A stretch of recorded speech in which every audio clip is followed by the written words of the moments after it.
Well, very good morning to you. Welcome to our Hatfield viewers and to all our other viewers as well. It's Thursday, the 14th of May, and tomorrow will be our 50th day in lockdown. Who would have thought that? And I really just wonder how you are doing. If you're anything like me, there have been some days that have felt quite disorientating. My senses have felt unusually bombarded, trying to make sense of all the information that has been available to us.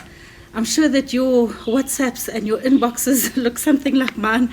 They are inundated with posts and opinions, some political, some scientific and medical, some educational, some inspiring, some fake news, some that people might even consider conspiracy theorists, some very, very funny, and we have needed that light relief, haven't we?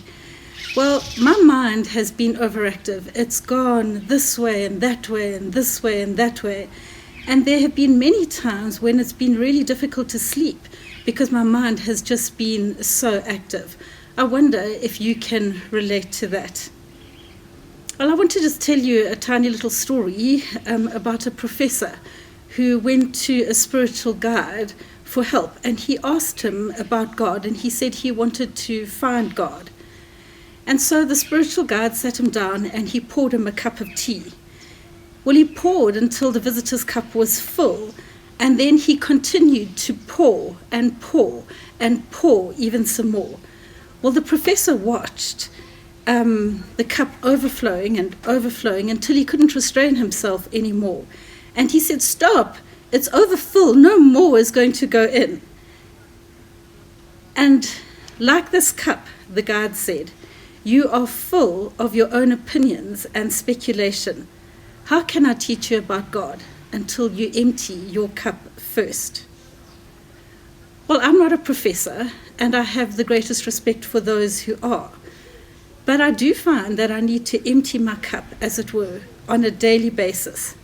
And I need to bring my thoughts to God, who is a strong God, who is a steadfast God. And when we say that God is steadfast, we mean also that he is steadfast in his thinking. That means that he is firm and determined. He's not subject to change. He's an anchored God. Isaiah 55 is really helpful in that it explains that to us. And it says that his thoughts are not our thoughts. His ways are not our ways. In fact, it says his thoughts are way higher than ours. His ways are way higher than ours. Higher, in fact, as far as the heaven is from the earth. That is how far his thoughts are above our thoughts. And so when I think of God, and I'm reminded that he has seen kingdoms come and kingdoms go. He has seen governments come and governments go. He has seen eras come and eras go. He has seen pandemics come and go, plagues come and go, and he is not anxious.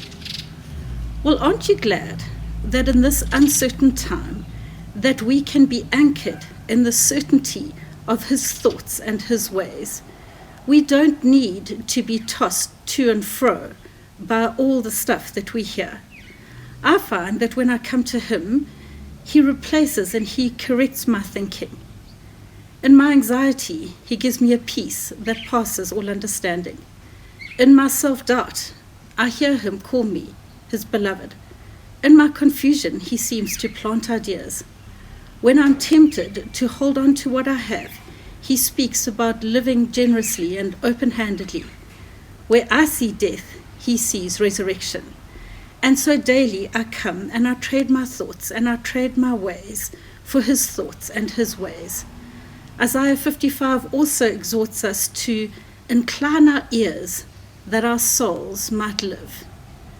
And so in conclusion, I want to ask you just two questions. Is there any area of your life or your thinking that needs to be changed? And if there is, when you go to the Lord, what does he say? And so with those thoughts, I would like to just pray a blessing on you and just ask that God would help you through this time, that He would help you to remain anchored and steadfast as you center on Him. With much love and blessing from the leadership of Hatfield Christian Church.